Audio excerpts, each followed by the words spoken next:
أشهد أن لا إله إلا الله وحده لا شريك له وأشهد أن محمدا عبده ورسوله أما بعد فأعوذ بالله من الشيطان الرجيم بسم الله الرحمن الرحيم الحمد لله رب العالمين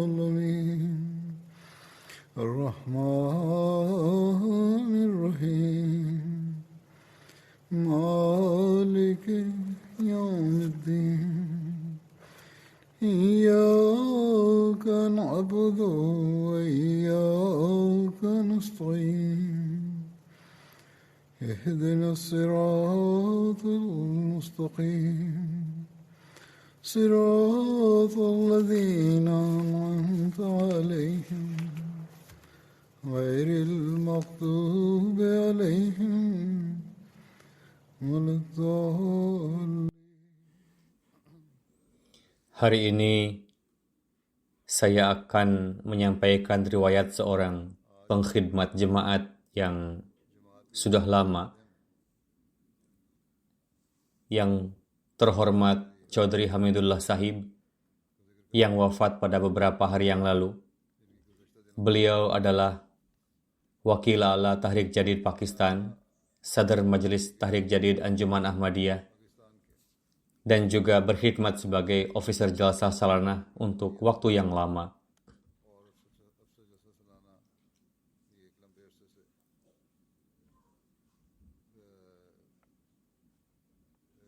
Beliau wafat pada 7 Februari di Tahir Heart Institute pada usia 87 tahun. Inna lillahi wa inna ilaihi raji'un.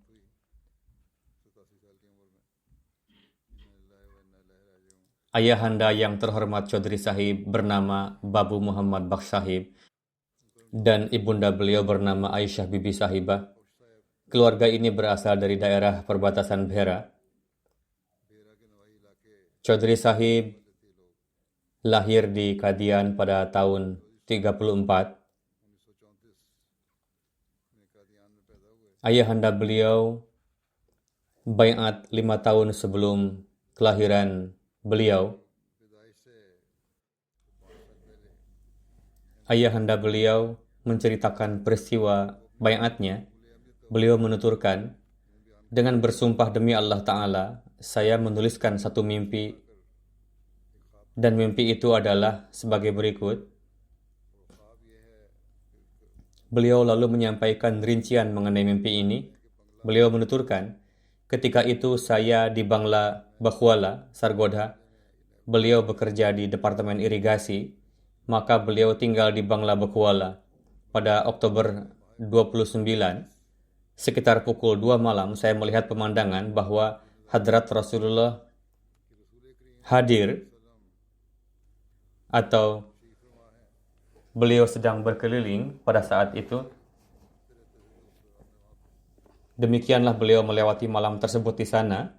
Beliau menuturkan, saya melihat dalam mimpi pemandangan bahwa Rasulullah datang ke satu musalla dan duduk dengan meletakkan kedua tangan di atas paha seperti sedang zikir kepada Allah Ta'ala dengan jemari beliau.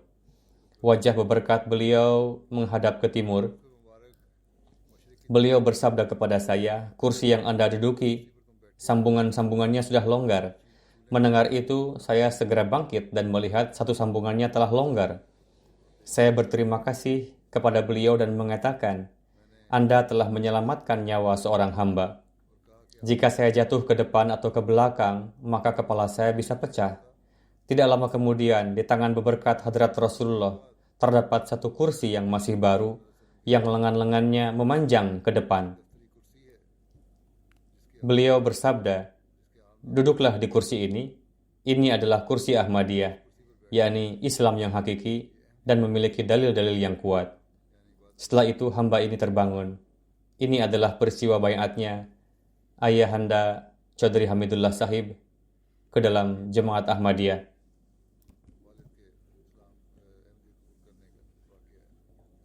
Chaudhry Hamidullah Sahib menempuh pendidikan dasarnya di Kadian. Ketika tahun 46, Hadrat Masih Muslih Maud radhiyallahu anhu mencanangkan gerakan wakaf. Pada waktu itu, beliau siswa di kelas 8. Ibunda beliau mengucapkan labaik atas seruan tersebut dan membawa beliau kepada Hadrat Muslih Maud dan mengatakan kepada Huzur, "Ini adalah anak saya. Saya mewakafkannya untuk mengkhidmati agama."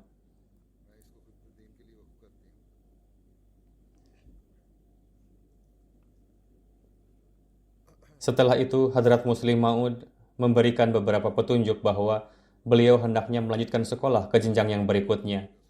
Pada tahun 49, beliau lulus ujian metrik. Kemudian, atas petunjuk dari Wakalat Diwan, beliau datang ke Rabwah. Setelah ujian tertulis, Hadrat Khalifatul Masih Ats-Tsani sendiri yang menginterview beliau. Pada waktu itu sedang berlangsung meeting para nazir Anjuman Ahmadiyah. Hadrat Khalifatul Masih Ats-Tsani hadir dalam meeting tersebut.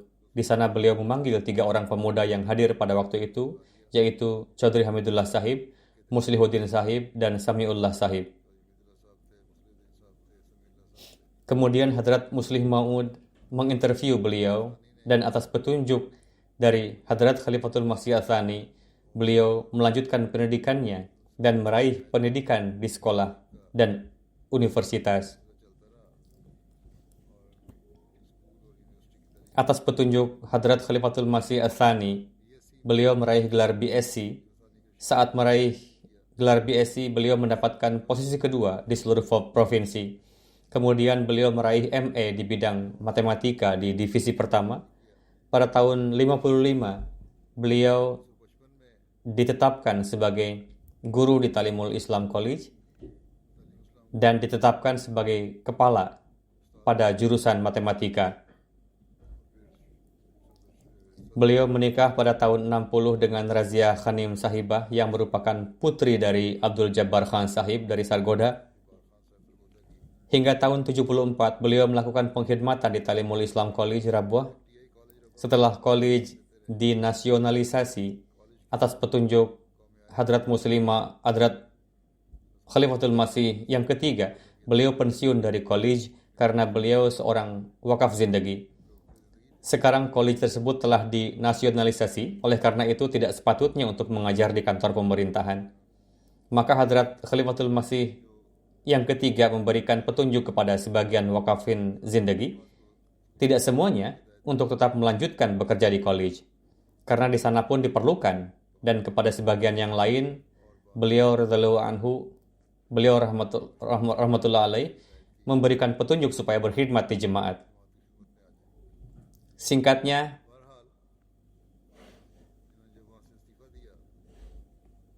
ketika beliau pensiun dari sana, Hadrat Khalifatul Masih yang ketiga menetapkan beliau sebagai Nazir Dhiyafat. Pada tahun 82, Hadrat Khalifatul Masih yang keempat menetapkan beliau sebagai Wakil A'la Tahrik Jadid, yang mana tak lama kemudian, di samping itu, beliau juga menjabat sebagai Additional Sadr Majelis Tahrik Jadid hingga beberapa masa. Kemudian pada perayaan 100 tahun di tahun 89, beliau ditetapkan sebagai Sadr Majelis Tahrik Jadid dan beliau melaksanakan pengkhidmatan ini hingga kewafatan beliau. Selain itu, dari tahun 86 hingga kewafatannya sebagai Additional Nazir A'la, beliau juga menjadi pengawas wilayah Sindh dan sebagainya di tengah kondisi kekisruhan. Di masa Hadrat Khalifatul Masih yang ketiga, beliau juga meraih kehormatan menjadi Amir Maqami di Rabwah. Beliau melakukan pengkhidmatan pada berbagai posisi di Majelis Khuddamul Ahmadiyah Maqami Rabwah dan Majelis Khuddamul Ahmadiyah Markaziyah. Dan setelah itu, dari 69 hingga 73, beliau ditetapkan sebagai Sadr Majelis Khuddamul Ahmadiyah Markaziyah. Pada masa itu, di seluruh dunia hanya ada satu Khuddamul Ahmadiyah pusat, dan kontrolnya dilakukan dari markaz, tidak ditetapkan satu sadar di masing-masing negara. Pada tahun 69, ketika Hadrat Khalifatul Masih yang ketiga menetapkan beliau sebagai Sadr Khuddam Markaziyah. Pada kesempatan tersebut, Huzur bersabda, apa yang disampaikan beliau sangatlah penting. Meskipun hanya sebagian yang saya kutip dari pidato Hadrat Khalifatul Masih yang ketiga yang panjang, namun ini sangat penting karena ini adalah petunjuk-petunjuk dan perkara-perkara yang harus diingat dan berusaha untuk diamalkan oleh keturunan jasmani dan keturunan rohani Hadrat Masih Maud alaihissalam serta para pekerja jemaat. Dan hendaknya direnungkan apakah kita telah menunaikan haknya ataukah belum.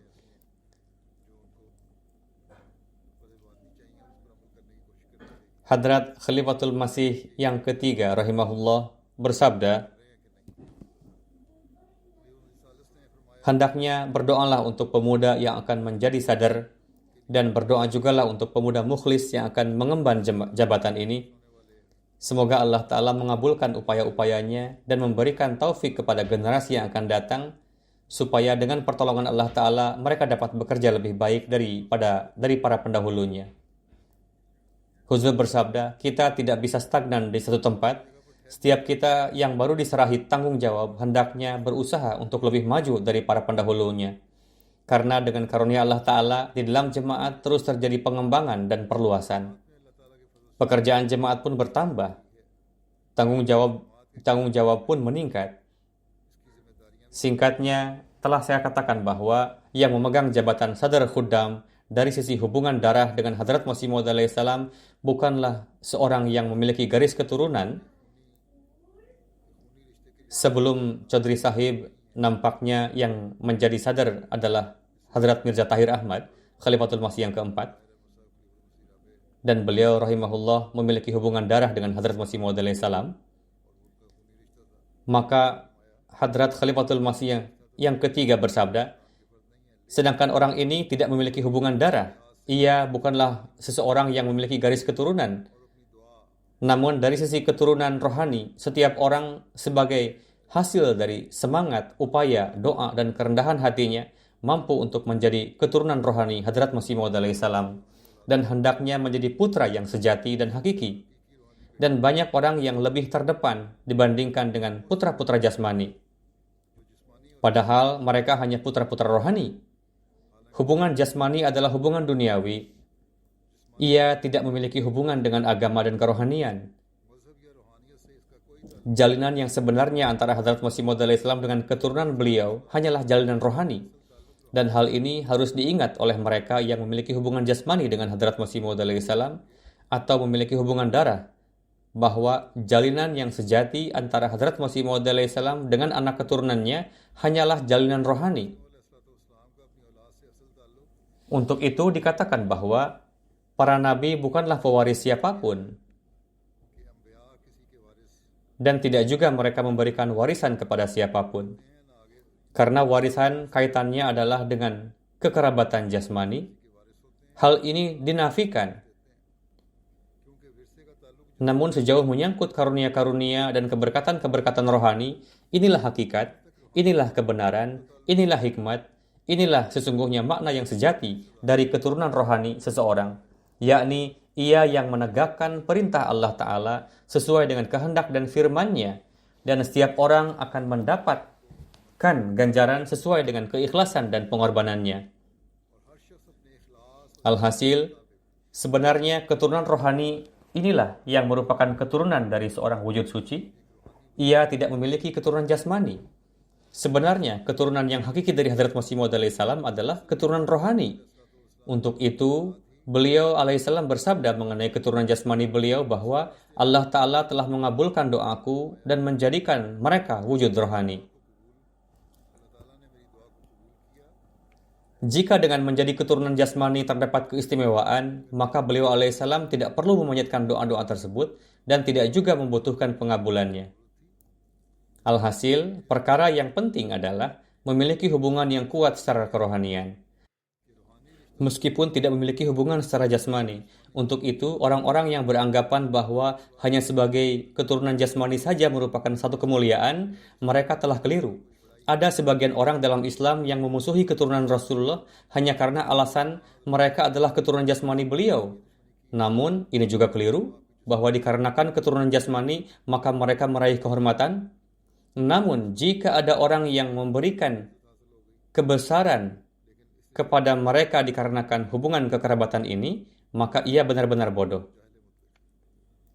Keduanya sama saja dalam hal ini, bahwa mereka yang memusuhi dikarenakan keturunan jasmani, mereka telah melakukan kekeliruan, dan jika ada yang memberikan kehormatan dan kebesaran, maka mereka juga telah keliru. Beliau rahimahullah bersabda, mereka yang beranggapan seperti ini dalam dirinya tidak ada kerohanian dan akal. Jalinan yang sebenarnya adalah kerohanian. Jika di kalangan keturunan jasmani jalinan ini kokoh, dan di dalam diri mereka timbul semangat pengorbanan dan ketulusan, maka Allah Ta'ala akan memberikan ganjaran kepadanya, dan akan menganugerahinya dengan kedekatan dan keridhoannya. Jika di kalangan keturunan jasmani, jalinan dan keteguhan ini kuat, dan mereka meraih keberkatan rohani dari para nabi, maka Allah Ta'ala akan memberikan ganjarannya juga, dan akan menganugerahinya dengan kedekatan dan keridhaannya.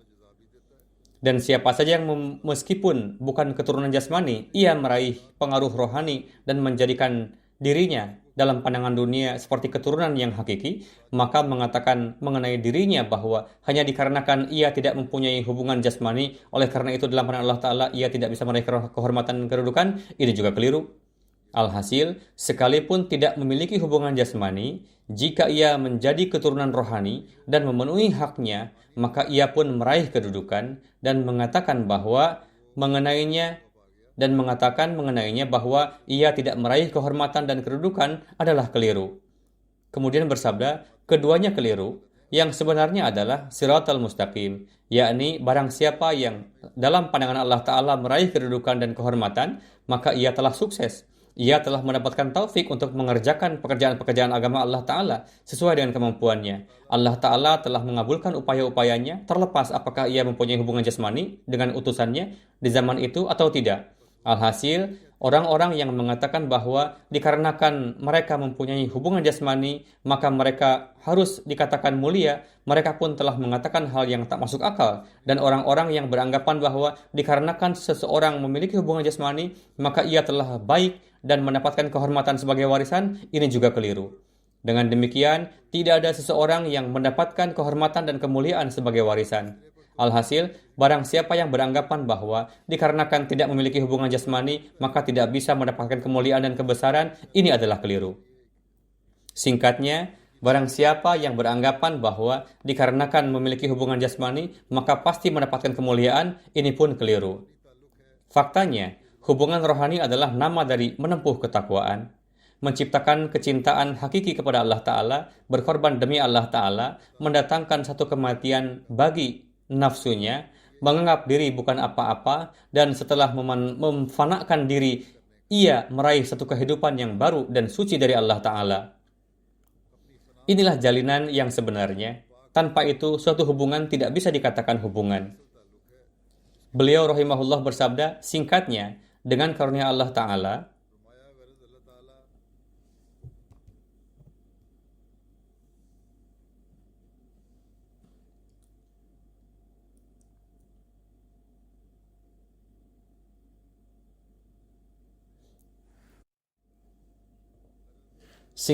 dengan karunia Allah Ta'ala, selama 3 tahun ke belakang, Khuddamul Ahmadiyah telah meraih kemajuan yang khas.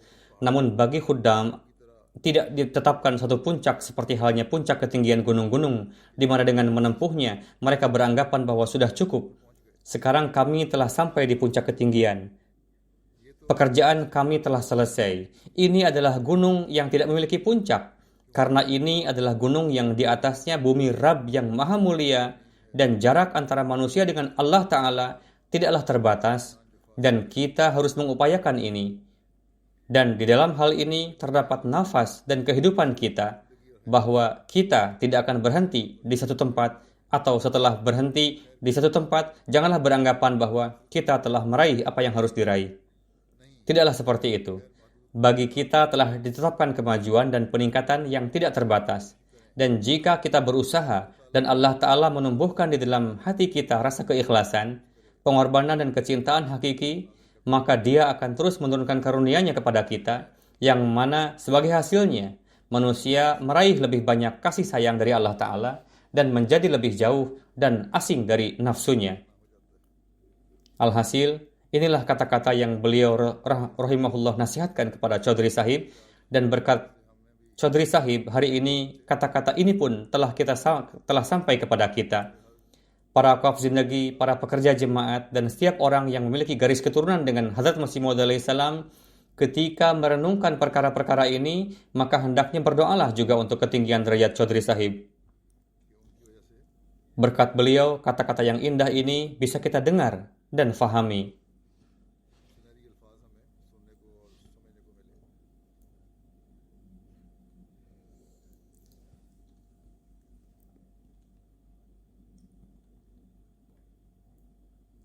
Ketika menyampaikan ceramah pada kesempatan istimewa Khuddamul Ahmadiyah Markaziyah pada tahun 70, Hadrat Khalifatul Masih yang ketiga rahimahullah bersabda mengenai beliau, "Saya telah menyerahkan kepemimpinan Khuddam kepada seorang anak yang mukhlis yang tidak memiliki hubungan jasmani dengan Hadrat Masih Maud alaihissalam, namun hubungan rohaninya begitu kuat. Allah Ta'ala telah memberikan taufik kepadanya untuk bekerja dan memberikan keberkatan dalam upaya-upayanya, serta mengabulkan doa-doa kita."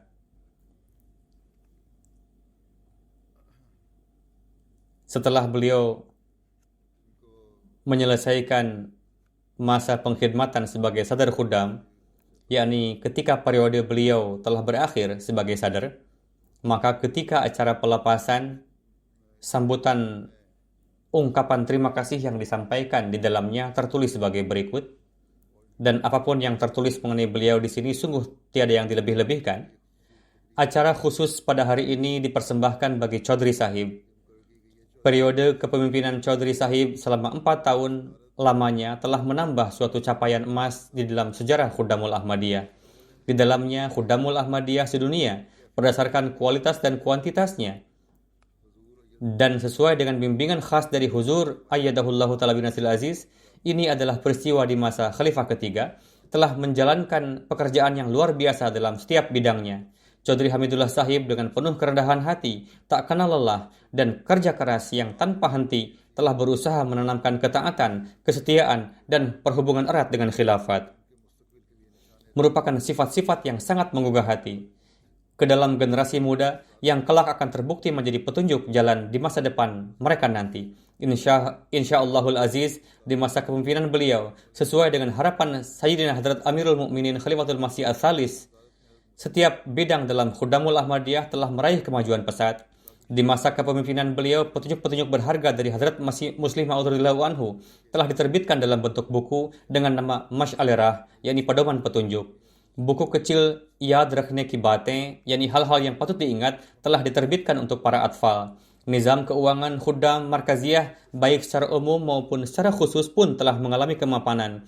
Beliau senantiasa memegang teguh prinsip kerja beliau ini dengan penuh kecintaan dan pengorbanan, bahwa hendaknya setiap perintah Hadrat Khalifatul Masih, yakni setiap perintah dan isyarah beliau ditaati dengan segenap jiwa dan raga, dan hendaknya mendayagunakan setiap sarana-sarana yang memungkinkan dalam mengamalkan seluruh petunjuk huzur, baik itu secara harfiah maupun secara kandungan maknawi. Sebelum memikul tanggung jawab kepemimpinan yang luar biasa ini, beliau mendapatkan taufik untuk berkhidmat sebagai pengurus Majelis Amilah Khuddamul Ahmadiyah Markaziyah dalam beberapa periode. Hadrat Khalifatul Masih yang ketiga rahimahullah pun hadir dalam kesempatan acara pelepasan tersebut. Saya di sini akan menyampaikan ikhtisar beberapa bagian dari ceramah singkat yang telah disampaikan oleh Huzur juga. Hadrat Khalifatul Masih yang ketiga bersabda, berkenaan dengan sosok yang akan dilepas, kita berdoa semoga Allah Ta'ala menganugerahkan pahala yang sebaik-baiknya, dan kepada sosok yang datang kita berdoa semoga Allah Ta'ala menganugerahkan taufik untuk dapat menjalankan pengkhidmatan yang sebaik-baiknya dan terkabul di sisinya. Seiring dengan perkembangan Majelis Khuddamul Ahmadiyah yang telah melalui berbagai periode, kini ia telah sampai pada tempat di mana kini dunia tengah menyaksikannya. Pada awalnya, ia seperti halnya sebuah benih yang kecil, dan kini benih tersebut telah berubah menjadi satu pohon lebat yang sehat dan menjalani masa suburnya. Setiap sadar pada masa kepemimpinannya menjalankan dua tugas utama. Ada yang telah menjalankannya dengan corak yang sangat baik, dan ada yang telah menjalankannya dengan corak yang cukup. Ada yang hanya sekedar menjalani periode tugasnya, dan ada yang hanya tampak di satu corak saja. Bagaimanapun juga, mereka, yakni setiap sadar, telah menjalankan dua tugas. Pertama, mereka telah berupaya untuk menegakkan tradisi yang telah tertanam di dalam jemaat. Kedua, yaitu mengenai kebutuhan-kebutuhan yang muncul kemudian, mereka telah berusaha untuk menyelesaikannya. Terdapat hal-hal baru yang berkembang, terdapat kebutuhan-kebutuhan baru yang lahir, mereka telah berupaya untuk menyelesaikannya. Inilah kedua pekerjaan yang harus dilaksanakan oleh sesosok hamba. Kemudian beliau bersabda, kehidupan Majelis Khudamul Ahmadiyah telah ditakdirkan membentang hingga hari kiamat, karena badan ini adalah berkaitan erat dengan jemaat milik Mahdi dari Nabi yang paling mulia Sallallahu Alaihi Wasallam, yang berkenaan dengannya telah diturunkan kabar suka bahwa tanggung jawab hingga hari kiamat akan diserahkan kepada jemaatnya.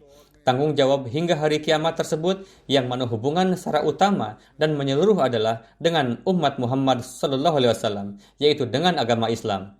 Dan karena kehidupan jemaat Ahmadiyah adalah telah ditakdirkan terbentang hingga hari kiamat, maka kehidupan seluruh badan-badan dalam jemaat Ahmadiyah pun telah terbentang hingga hari kiamat. Di setiap masanya, hal yang terutama bagi jemaat tersebut atau bagi badan-badan di dalam jemaat tersebut tatkala mereka melewati suatu masa, yang pertama adalah bagaimana mereka menjaga keindahan, kebagusan, dan keelokannya, serta bagaimana untuk semakin meningkatkannya. Ini adalah menjadi kewajiban bagi mereka yang telah diberikan amanat untuk memimpinnya. Kemudian beliau bersabda, kita dimanapun tidaklah dapat untuk berhenti, karena berhenti atau stagnan adalah serupa dengan kematian. Ini adalah asas dasar dari kehidupan.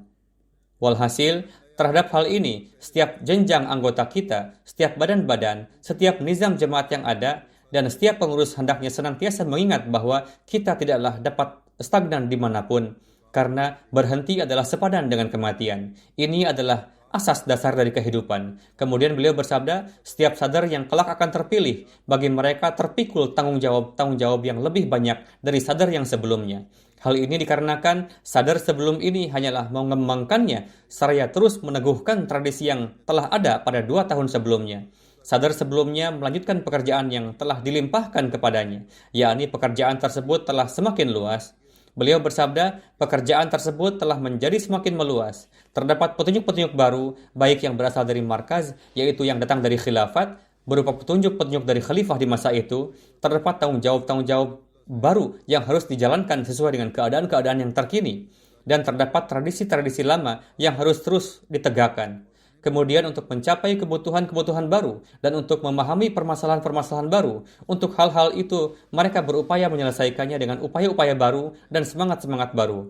Kemudian beliau bersabda, semoga Allah Ta'ala kepada saudara tercinta dan kepada Hamidullah Sahib yang tersayang, sebagaimana halnya usaha yang telah mereka jalankan demi jemaat ini, dan sebagaimana corak yang telah mereka perlihatkan dalam memikul tanggung jawab mereka, semoga Allah Ta'ala menganugerahkan ganjaran yang sebaik-baiknya kepada mereka. Dan semoga Allah Ta'ala menganugerahkan juga kepada mereka taufik untuk menjalankan tanggung jawab yang selanjutnya, dan di dalam bidang-bidang lainnya, yaitu apapun corak tanggung jawab agama yang akan mereka pikul di atas pundak mereka di dalam bidang-bidang yang lainnya. Semoga mereka senantiasa dapat terus mengembangkannya dalam corak seperti demikian yang sebaik-baiknya dan terus-menerus dapat menunaikannya.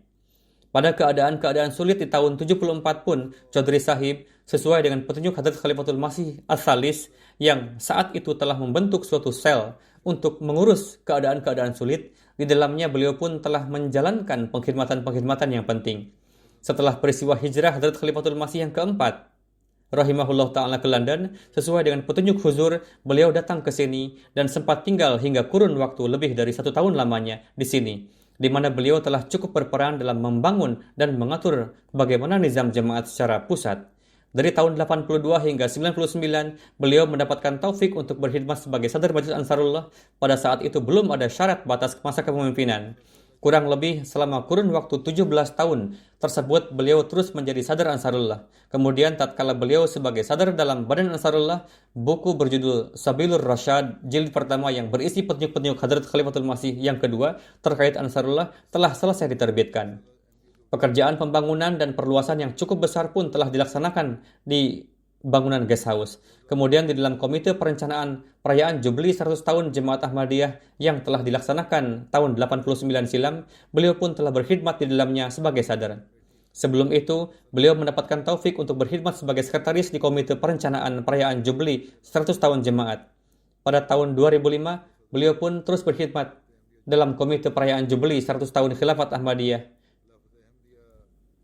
2008 sebagai sadar, saat itu beliau ditunjuk pada tahun 2005 sebagai sadar komite Jubli Khilafat Ahmadiyah, yaitu komite pusat Jubli 100 tahun Khilafat Ahmadiyah untuk perayaan 100 tahun Khilafat Ahmadiyah. Dan karena pekerjaan ini adalah berkelanjutan, maka hingga saat ini beliau terus memimpinnya. Baru sekarang ini ada beberapa hal terkait dengannya yang telah diterbitkan. Pada bulan April 2003, pada peristiwa wafatnya Hadrat Khalifatul Masih yang keempat rahimahullah, sosok yang telah mendapatkan kehormatan untuk memimpin pemilihan khilafat, pemilihan khalifah berikutnya pun adalah beliau. Sebagai wakil a'la, beliau telah melakukan kunjungan-kunjungan ke Afrika, Eropa, dan negara-negara lainnya. Pada tahun 73, pada kewafatan yang terhormat Sayyid Mir Daud Ahmad Sahib, Hadrat Khalifatul Masih yang ketiga rahimahullah mengangkat beliau sebagai Afsar Jalsah Salanah. Sejak tahun 73 hingga wafat, beliau terus menjalankan pengkhidmatan sebagai Afsar Jalsah Salanah. Meskipun setelah tahun 83 tidak ada jalsah di Pakistan, tetapi nizam yang semestinya terkait jalsah terus berjalan di sana. Jadi tidaklah beliau meninggalkannya. Secara teratur, sesuai dengan keadaan, beliau terus melakukan pembaruan. Sehingga kapanpun Allah Ta'ala kelak menganugerahkan taufik, kapanpun keadaan kelak menjadi baik, apabila jalsah akan diselenggarakan, yaitu bagaimana kelak kita akan mengurus jumlah orang yang sedemikian banyak jumlahnya akan datang, dan ini memerlukan kemampuan pengaturan yang mumpuni. Sesuai dengan hal-hal inilah apa yang telah beliau kerjakan di dalamnya. Sebelumnya, yaitu sebelum beliau menjadi Afsar Jalsah Salanah, beliau pun telah terus bekerja dalam pengaturan Jalsah Salanah di berbagai kedudukan. Jalsah Salanah Qadian yang diselenggarakan pada tahun 91 silam, tatkala Hadrat Khalifatul Masih yang keempat pun berkunjung ke sana, beliau ditunjuk sebagai Afsar Jalsah Salanah. Huzur seraya memuji beliau, bersabda di dalam khutbah beliau, dari Pakistan, Chaudhry Hamidullah Sahib dan Mia Ghulam Ahmad Sahib telah banyak bekerja keras dalam kurun waktu yang lama, yaitu mereka datang ke Qadian, kemudian berupaya memahami permasalahan-permasalahan yang ada di sana. Kemudian sesuai dengan petunjuk-petunjuk saya, mereka telah menjalankan penghormatan-penghormatan yang sangat baik dalam setiap corak persiapannya. Karena jika tidak, jumlah penduduk Ahmadi di Qadian adalah sedemikian rupa kecilnya, di mana tidaklah dalam jangkauan mereka untuk mengemban pengaturan yang sedemikian besar tersebut. Pada tahun 77, selain sebagai Afsar Jalsah Salanah Rabwah, saat itu beliau pun ditunjuk sebagai Nazir Diafat. Pada tahun 77 sampai 87, beliau terus menjalankan pengkhidmatan sebagai Nazir Diafat. Di antara keluarga yang beliau tinggalkan, selain istri Razia Khanun, ada juga seorang putra dan 2 orang putri. Putra beliau sekarang tinggal di Kanada, yaitu Rashidullah Sahib. Di antara kedua putri beliau, seorang putri beliau ada di sini di London, yaitu istri dari Zahir Hayat Sahib. Putri kedua bernama Rizwana Hamid yang merupakan menantu dari Kamal Yusuf Sahib dan istri dari Nisar Ahmad Sahib. Ini tinggal di Swedia. Istri beliau menjelaskan, pernikahan kami berlangsung pada tahun 60. Setelah menikah, saya menyaksikan bahwa apapun tunjangan yang telah diterima, hal yang paling pertama adalah beliau mengeluarkannya untuk canda. Dan beliau pun senantiasa menekankan kepada saya bahwa pertama-tama berikanlah untuk canda, lalu kemudian gunakan untuk membayar kebutuhan-kebutuhan lainnya. Beliau pun menekankan saya tentang al-wasiat. Pada waktu menikah, tunjangan yang didapatkan oleh Chaudhry Sahib saat itu adalah 80 rupiah. Huzur bersabda, sekarang kita sedikit pun tidak sanggup membayangkannya. Memang masa itu adalah masa di mana semua adalah murah. Namun demikian, 80 rupiah pun saat itu adalah jumlah yang sangat kecil. Saat itu tunjangan beliau adalah 80 rupiah. Saat itu saya menjadi sangat khawatir bahwa dengan tunjangan seperti itu, bagaimana kebutuhan dapat terpenuhi setelah dikeluarkan candahnya. Namun dengan berkat candah-candah tersebut, karunia Allah Ta'ala senantiasa menyertai, dan hari demi hari pun berlalu dengan sangat nyaman. Menurut pendapat saya, di college tersebut, karena memang beliau ditugaskan di sana, pada saat itu tunjangan mereka yang berkhidmat di college adalah lebih banyak, dan karyawan-karyawan jemaat lainnya mendapatkan tunjangan di bawahnya, yaitu para murabbi atau wakaf zindagi. Kemudian istri beliau menulis bahwa beliau adalah sosok yang mendirikan salat tahajud. beliau mendirikan salat 5 waktu secara berjamaah, baik itu di masjid atau di kantor. Dalam keadaan beliau sakit, beliau melakukannya di rumah. Beliau sangat memperhatikan perihal salat. Hingga akhir hayat, beliau tidak meninggalkan satupun salat dan melaksanakannya tepat pada waktunya. Setelah menyaksikan beliau, saya pun menjadi terbiasa mendirikan salat tahajud. Saya telah mempelajari semuanya dari beliau. Kemudian beliau mengatakan, beliau memperlakukan saya dengan perlakuan yang sangat baik. Apapun sesuatu yang datang di rumah, pertama-tama beliau memberikannya kepada saya, lalu kemudian beliau membagikannya kepada anak-anak. Pada umumnya, beliau datang dari kerja ke rumah hingga waktu larut. Beliau banyak tinggal di kantor, dan hingga sangat larut malam, beliau masih bekerja di kantor-kantor beliau. Saya juga melihat demikian. Kemudian, istri beliau mengatakan, beliau tidak menyusahkan diri saya. Beliau membuka sendiri kunci gerbang luar rumah, lalu masuk ke dalam. Betapapun larutnya beliau datang, beliau tidak pernah membunyikan bel. Beliau tidak pernah membangunkan. Lalu beliau mengatakan, apabila ia ingin makan, maka beliau akan cukup untuk memakan meski betapapun isi yang ada di dalam nampan makanan. Di nampan saya biasa menaruh sup, dal, kacang hijau kupas, dan meletakkan beberapa roti di sampingnya. Lalu setelah menyiapkannya, saya pun beranjak untuk tidur. Meskipun beliau datang dari luar, beliau memanaskan makanan sendiri lalu menyantapnya. Tidak pernah beliau memintanya. Baik itu dalam hal makanan ataupun pakaian. Apapun makanan yang beliau terima, dengan senang hati beliau menyantapnya. Dan apapun pakaian yang saya bawa untuk beliau, beliau mengenakannya dengan senang hati. Tidak pernah beliau mengatakan suatu keberatan. Dan ini adalah suatu asas yang sangat mendasar untuk menjaga kedamaian dan ketentraman di dalam rumah. Apabila hal ini dilaksanakan, maka setengah atau bahkan 80% permasalahan-permasalahan di dalam rumah tangga tidak akan muncul. Beliau pasti ikut serta dalam pelaksanaan salat jenazah, baik itu para syuhada, pengurus-pengurus jemaat, tokoh-tokoh jemaat, karyawan-karyawan jemaat, keluarga-keluarga para karyawan jemaat, dan sahabat-sahabat lain yang beliau kenal. Dan beliau pun tetap berada hingga selesainya pelaksanaan pemakaman. Beliau tidak menyimpan kemarahan terhadap hal apapun di dalam hati beliau. Beliau memiliki kepribadian yang sangat satar.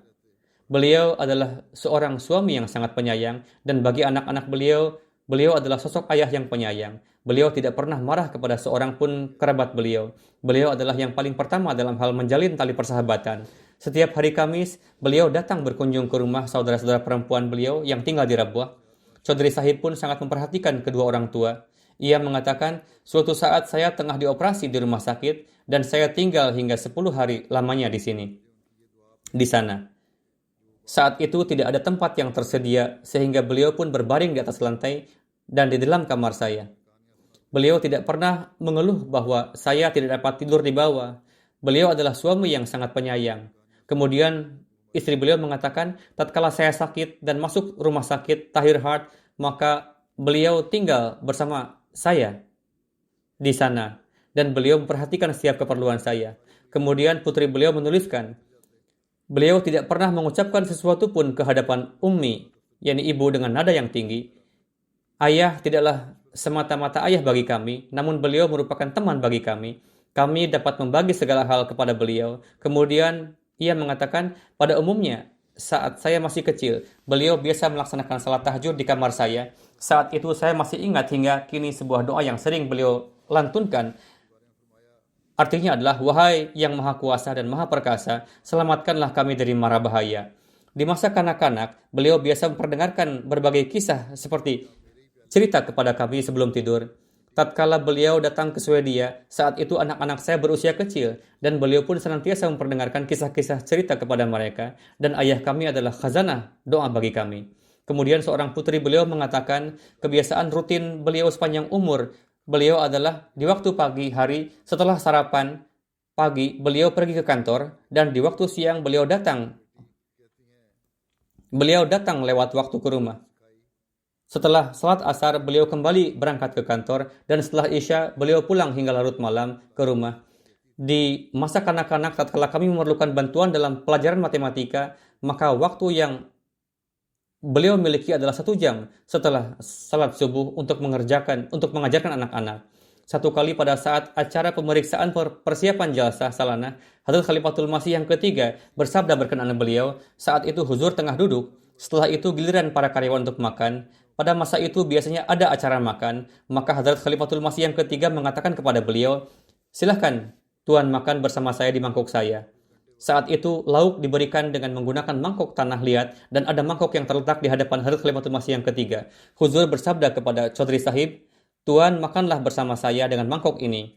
Beliau adalah sosok yang telah memenuhi tuntutan wakaf zindagi dalam maknanya yang sebenar-benarnya. Selain makan, minum, dan tidur, beliau hanyalah melakukan pekerjaan jemaat, tidak ada waktu yang beliau sia-siakan.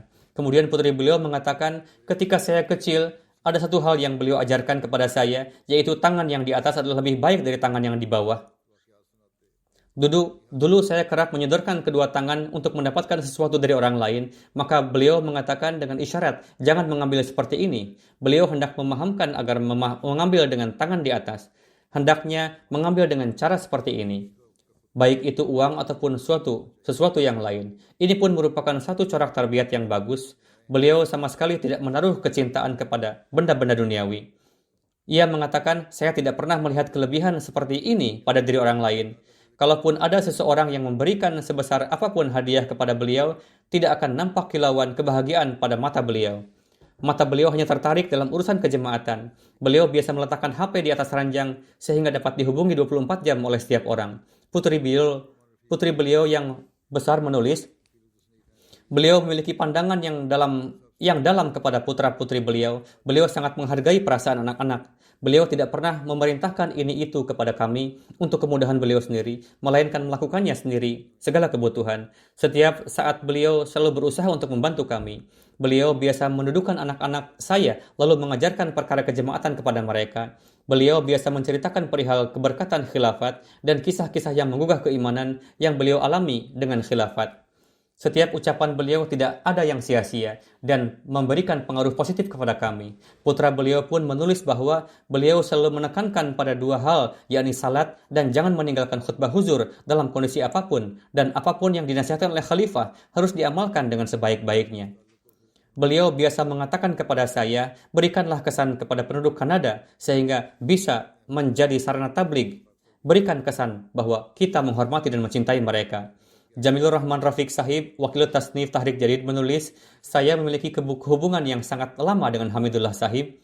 Ayahanda beliau adalah figur yang sangat aneh, pemilik sifat-sifat terpuji. Sifat-sifat ini juga yang menurun kepada Chaudhry Sahib. Ayahanda beliau, Muhammad Bakhsh Sahib, selalu menabligi Chaudhry Fazil Ahmad Sahib. Ini terjadi sekitar 60 atau 70 tahun lalu. Akhirnya yang ditabligi itu baiat masuk jemaat berkat tabligh ayah beliau. Di kemudian hari, Chaudhry Fazil Ahmad Sahib menjadi mertua saya dan beliau menjalin dengan baik hubungan tersebut. Selain itu, Hamidullah Sahib juga merupakan guru saya. Ketika saya menempuh gelar BSc, saat itu beliau baru lulus meraih gelar MA Matematika. Hamidullah Sahib mengajar kami untuk sekian lama.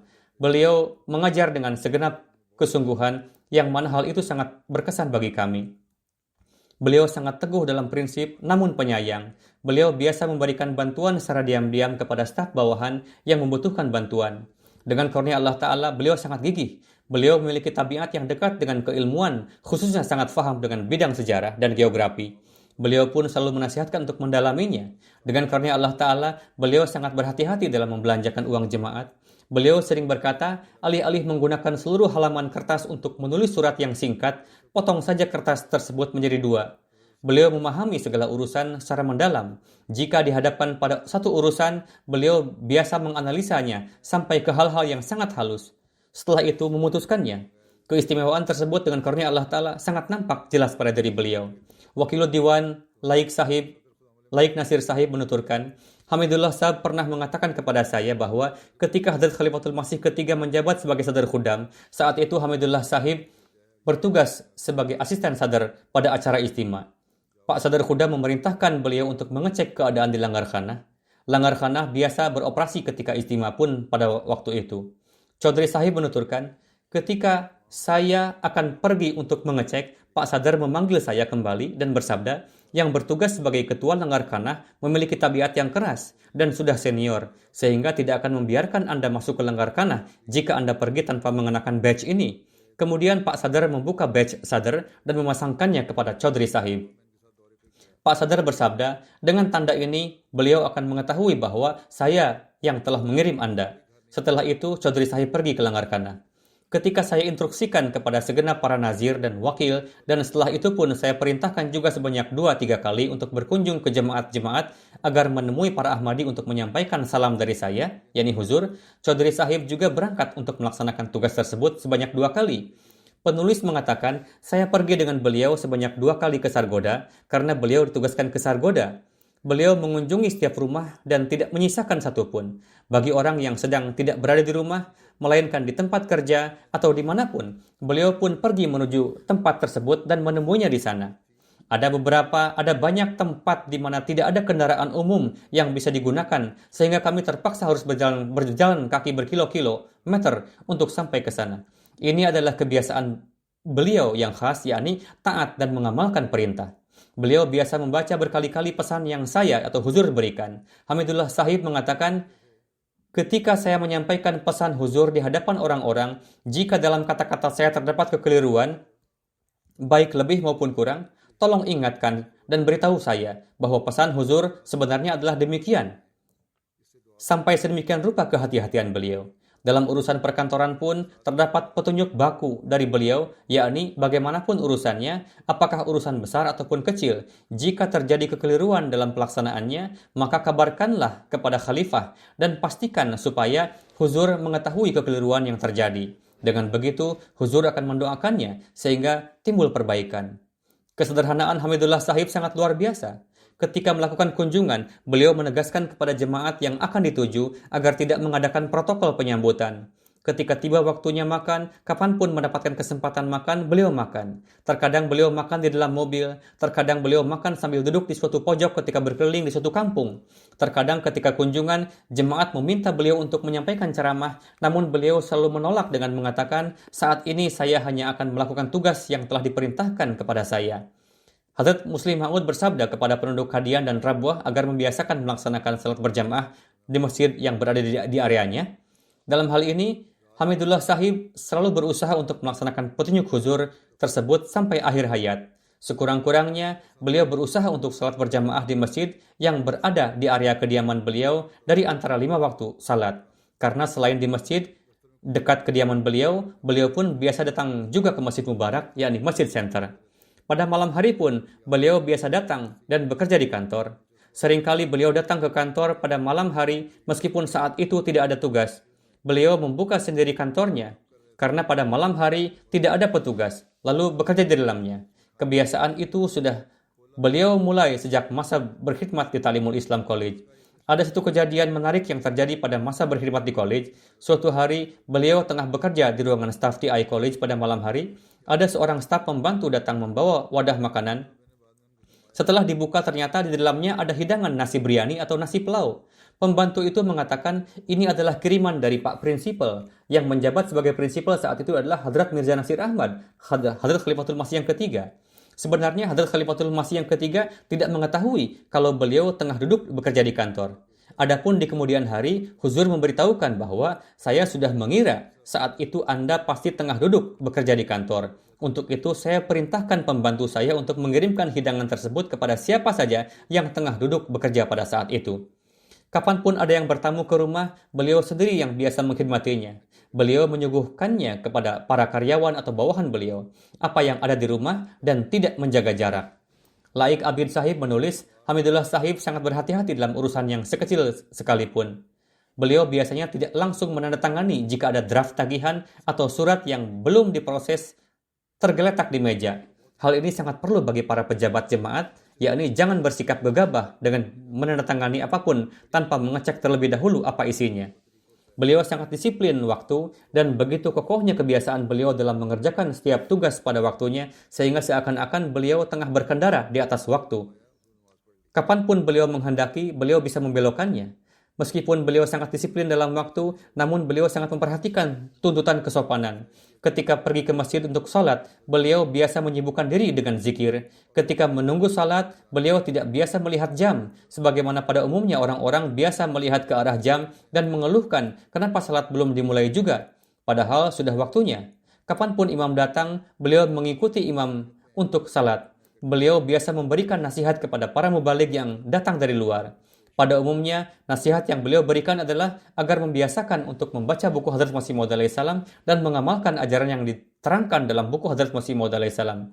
Dengan demikian, kita dapat menyeragamkan wajah Ahmadiyah di seluruh dunia. Samiullah Sial Sahib menuturkan, saya menempuh pendidikan metrik bersama Hamidullah Sahib. Setelah lulus, kami mengajukan permohonan untuk mewakafkan hidup kepada Hazrat Khalifatul Masih yang kedua, dan Huzur mengabulkan permohonan kami.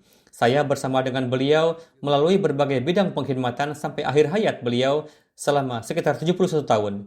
Dari sisi sifat, beliau adalah seorang figur yang luar biasa, penyayang, penuh semangat, pengkhidmat agama, dan memiliki kecintaan yang sangat dalam kepada khilafat.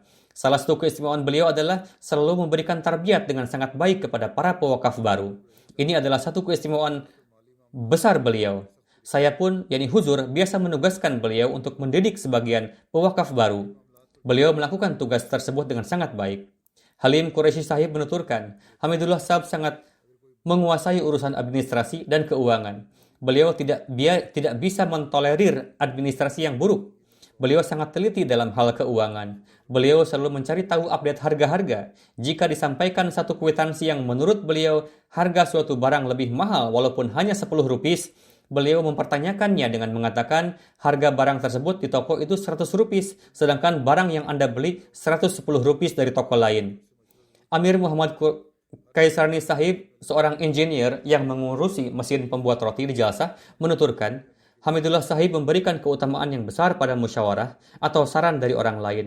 Sebelum memutuskan sesuatu urusan, beliau pasti meminta musyawarah terlebih dulu dari pengurus atau pakar dalam bidang terkait. Sebelum melangkah pada tahapan baru, beliau menganalisa secara rinci. Setelah melakukan musyawarah secara luas, lalu sampai pada suatu hasil, ketika kantor libur pada hari Jumat Mubarak, beliau biasa mengecek keadaan mesin pembuat roti. Demikian pula pada minggu terakhir, ketika hari libur, beliau tetap bekerja di kantor. Berkenaan dengan ini, beliau menasihatkan kepada koleganya mengatakan, kami belajar dari Hadrat Khalifatul Masih yang ketiga. Beliau pernah bersabda, ketika menghadapi kesulitan hidup atau keresahan dalam urusan pribadi, biasakanlah untuk memberikan waktu sebanyak-banyaknya dalam pekerjaan jemaat. Dengan mengamalkan itu, Allah Ta'ala sendirilah yang akan menjauhkan keresahan itu. Ketika berjalan di luar, beliau menyapa orang-orang dengan penuh rasa hormat dan kasih sayang. Beliau selalu berbicara sesuai dengan topik yang disukai oleh setiap orang yang menjadi lawan bicaranya. Sebelum wafat, kami mengadakan rapat dengan beliau membahas perihal pembangunan. Disebabkan oleh suatu keterlambatan, beliau menzahirkan kekecewaan dalam rapat itu kepada saya dan para insinyur lainnya.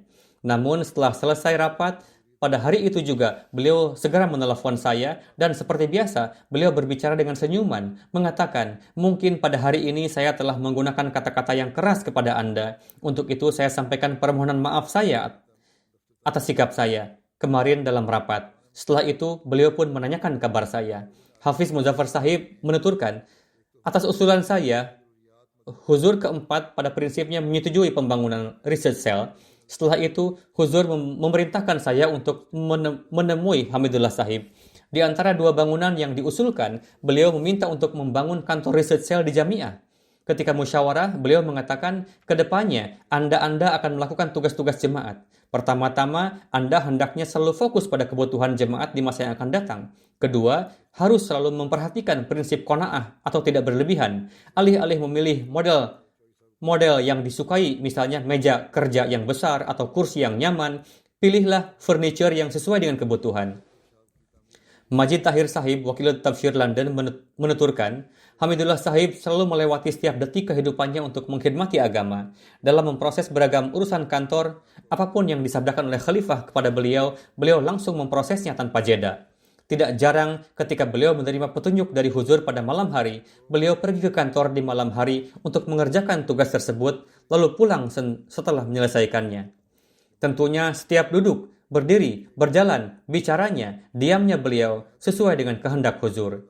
Tatkala ada orang yang menganggap kaidah tertulis lebih tinggi nilainya dari ucapan khalifah, mereka mengatakan peraturan telah dibuat dan kita hendaknya mengamalkan aturan tersebut. Dalam menanggapi orang yang seperti itu, Chaudhry Sahib selalu mengatakan, apapun petunjuk yang diberikan oleh khalifah, apapun nasihat Huzur, amalkanlah itu. Karena itulah yang menjadi kaidah hukum bagi Anda. Adapun dalam pedoman kaidah tertulis, memang terdapat satu hukum yang mengatur.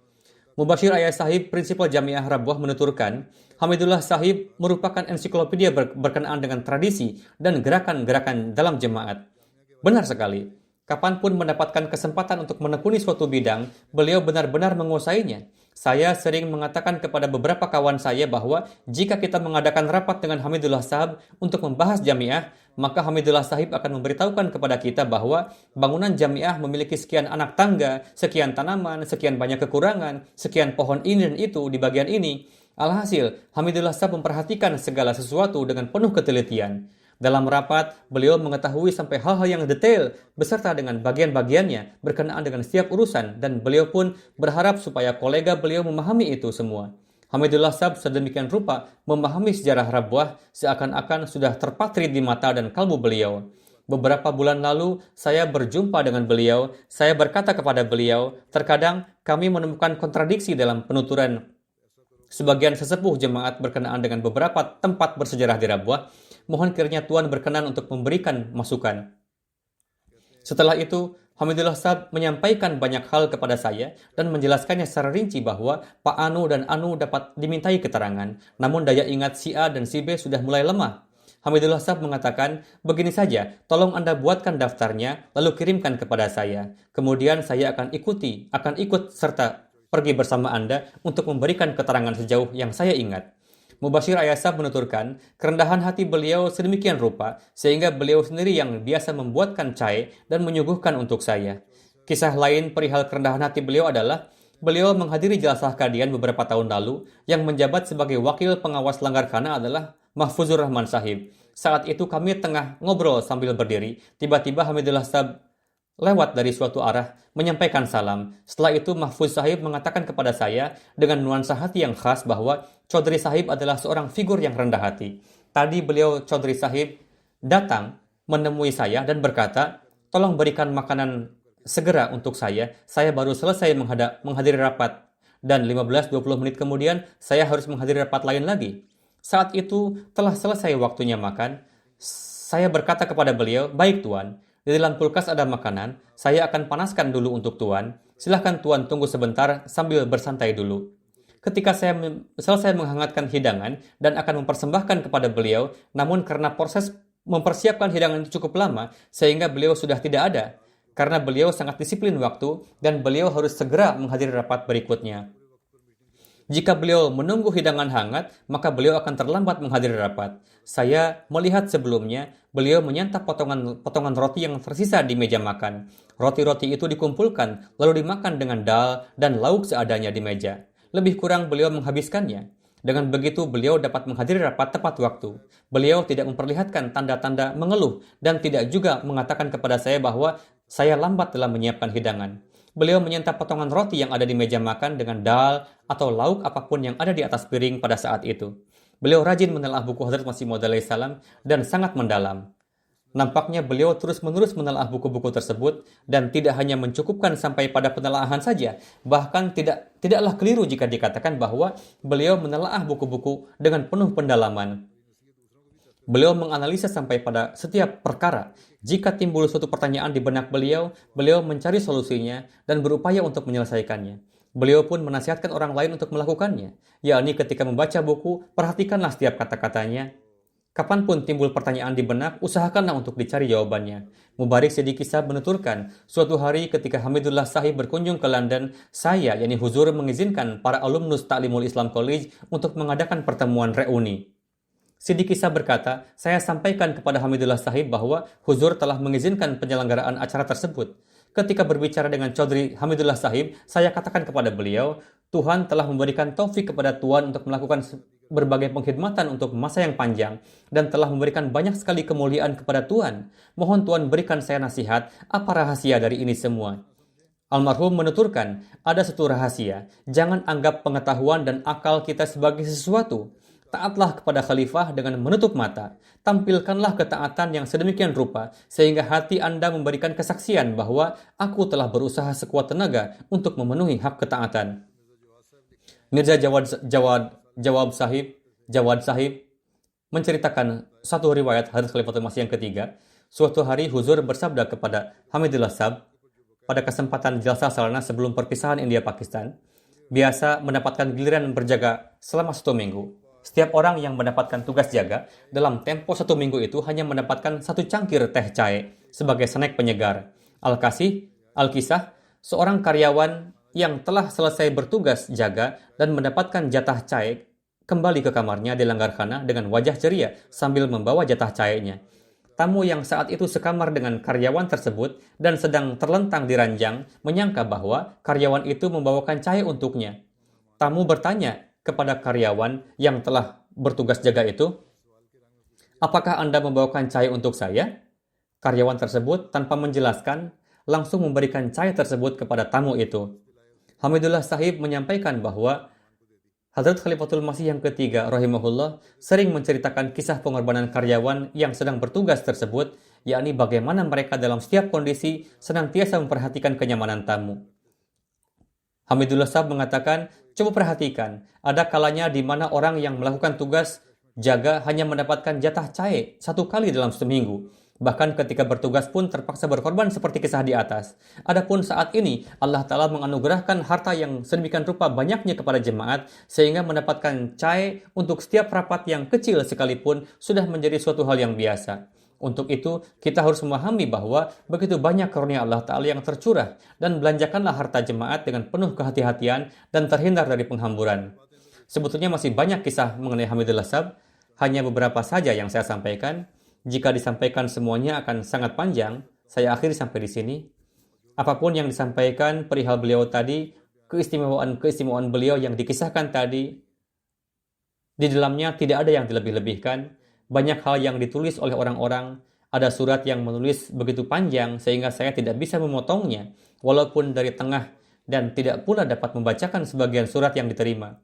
Beliau adalah figur yang memiliki kapasitas yang luar biasa, kesederhanaan, dan seorang yang sangat gigih dalam bekerja. Saya pun mendapatkan kesempatan untuk bekerja dengan beliau. Beliau mengajarkan kepada saya hal-hal dalam menghadapi tugas dengan cara-cara yang lembut. Setelah saya menjabat sebagai Nazir A'la dan Amir Makami Rabwah, beliau menampilkan ketaatan yang lebih lagi. Beliau telah memenuhi hak dan janji baiat kepada khilafat sebagai seorang Ahmadi dan sebagai seorang karyawan jemaat. Beliau menanggapi setiap suara dan perintah khalifah dengan segenap keseriusan, bahkan tidak hanya perkata. Beliau mengamalkan setiap huruf yang diperintahkan oleh khalifah. Beliau tidak pernah menafsirkannya, ini atau itu.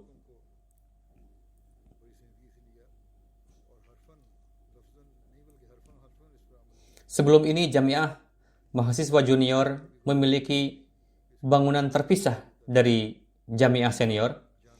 Saya, yakni Huzur, katakan kepada beliau bahwa jika dipisah akan memakan biaya yang lebih. Untuk itu tidak perlu dipisahkan. Satukan saja dengan tingkatan senior. Saat itu saya pun meminta pendapat dari Chaudhry Sahib dan beberapa pejabat jemaat lainnya. Dalam hal ini, Chaudhry Sahib memberikan pendapat yang berbeda dari saya. Namun setelah saya memutuskan agar kedua tingkatan jamiah itu disatukan, Chaudhry Sahib segera mengamalkannya dengan suka hati. Saya beranggapan prosesnya akan berlangsung beberapa hari. Namun ternyata dalam jangka waktu 1 hari sudah diproses dan disampaikan laporannya kepada saya bahwa instruksi saya telah diamalkan. Semoga Allah telah meninggikan derajat Hamidullah Sahib dan semoga khilafat senantiasa mendapatkan wujud-wujud penolong yang seperti beliau. Doakan juga untuk keadaan saat ini. Semoga Allah Ta'ala segera mengubah keadaan di Pakistan. Semoga Allah Ta'ala memberikan taufik kepada para Ahmadi Pakistan untuk dapat hidup dengan merasakan kebebasan.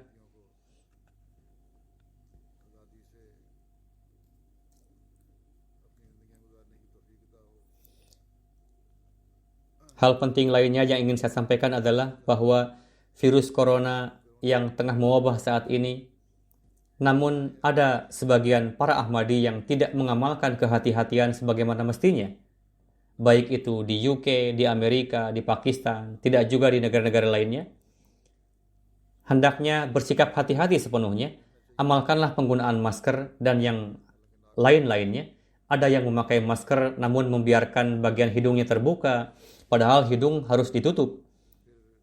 Atau masker terpasang pada bagian leher. Kalau begitu adanya, masker tersebut tidak akan memberikan faedah.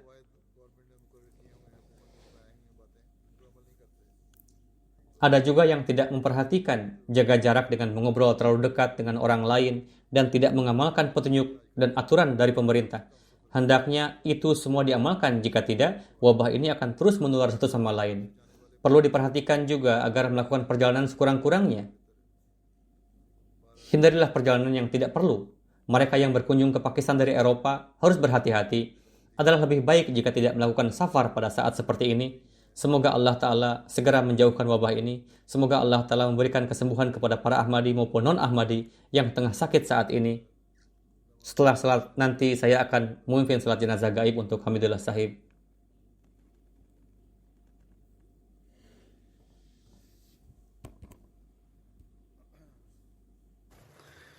الحمد لله نحمده ونستعينه ونستغفره ونؤمن به ونتوكل عليه ونعوذ بالله من شرور أنفسنا ومن سيئات أعمالنا من يهده الله فلا مضل له ومن يضلل فلا هادي له ونشهد أن لا إله إلا الله ونشهد أن محمدا عبده ورسوله عباد الله رحمكم الله إن الله يأمر بالعدل والإحسان وإيتاء ذي القربى وينهى عن الفحشاء والمنكر والبغي يعظكم لعلكم تذكرون اذكروا الله يذكركم وادعوه يستجب لكم ولذكر الله أكبر.